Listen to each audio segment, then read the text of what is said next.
Baik, bismillahirrahmanirrahim. Assalamualaikum warahmatullahi wabarakatuh.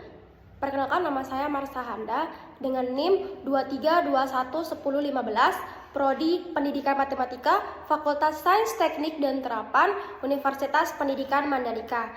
Di mana pada video kali ini saya akan membahas tentang eksponen integral.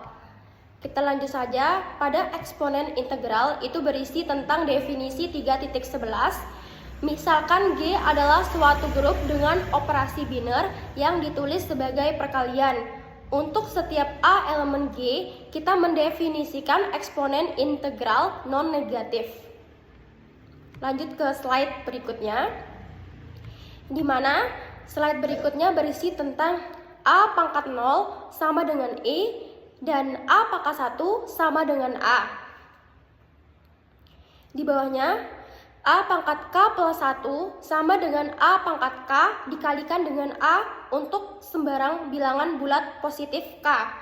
Eksponen integral negatif didefinisikan oleh A pangkat min K sama dengan A pangkat min 1 K untuk sembarang bilangan bulat positif K. Baik, kita lanjutkan ke slide berikutnya. Untuk menuliskan operasi biner sebagai penjumlahan dalam kasus grup abelian, ketika operasinya adalah penjumlahan, kelipatan A yang sesuai didefinisikan dengan cara yang sama.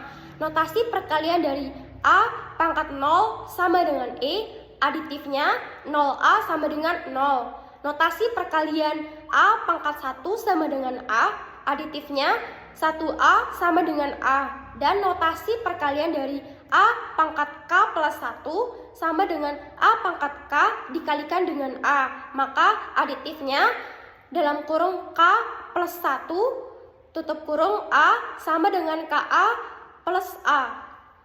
Lalu notasi perkalian yang terakhir yaitu A pangkat min K sama dengan dalam kurung A pangkat min 1 dikali pangkat K. Untuk aditifnya dalam kurung min K tutup kurung A sama dengan dalam kurung min K tutup kurung A. Lalu lanjut kepada slide berikutnya, di mana kita akan membahas tentang teorema 3.12. Nah, di teorema 3.12 ini, misalkan X dan Y adalah elemen dari grup G.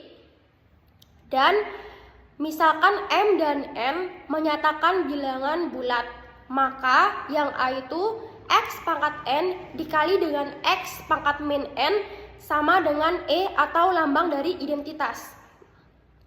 Lalu yang B, X pangkat M dikali dengan X pangkat N itu sama dengan X pangkat M plus N. Dan yang C dalam kurung X pangkat M tutup kurung pangkat N sama dengan X pangkat Mn. Dan yang terakhir, jika G adalah abelian dalam kurung XY tutup kurung pangkat N, maka sama dengan X pangkat N dan Y pangkat N. Nah, untuk slide berikutnya, misalkan M adalah bilangan bulat positif yang tetap dan sembarangan. Ada 3 kasus yang perlu dipertimbangkan untuk N pada teorema 3.12 tadi itu ya maksudnya. Nah, di mana 3 kasus yang dimaksud yaitu N sama dengan 0, N sama dengan bilangan bulat positif, dan N sama dengan bilangan bulat negatif. Untuk slide berikutnya, di sini berisi tentang definisi dari 3.13. Misalkan G adalah suatu grup untuk setiap A elemen G subgrupnya. Himpunan H sama dengan X elemen G, di mana X sama dengan A pangkat N untuk N elemen dari Z atau bilangan bulat. Nah, adalah subgrup yang dihasilkan oleh A dan dilambangkan dengan A ya, biner A. Suatu subgrup K yang diberikan dari G adalah subgrup siklik jika terdapat suatu elemen B di G sedemikian sehingga K sama dengan B sama dengan himpunan Y elemen G di mana Y sama dengan B pangkat N untuk N elemen dari bilangan Z atau bilangan bulat.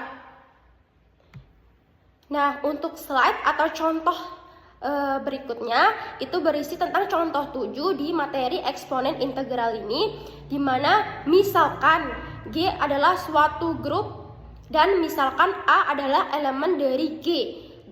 Misalkan H menjadi himpunan semua elemen berbentuk A pangkat N, di mana N adalah bilangan bulat, yaitu H sama dengan X elemen G, di mana X sama dengan A pangkat N untuk N elemen Z atau bilangan bulat. Nah, demikian presentasi dari materi eksponen integral yang bisa saya sampaikan. Lebih dan kurangnya saya mohon maaf. Wabillahi taufiq wal hidayah. Wassalamualaikum warahmatullahi wabarakatuh. Terima kasih.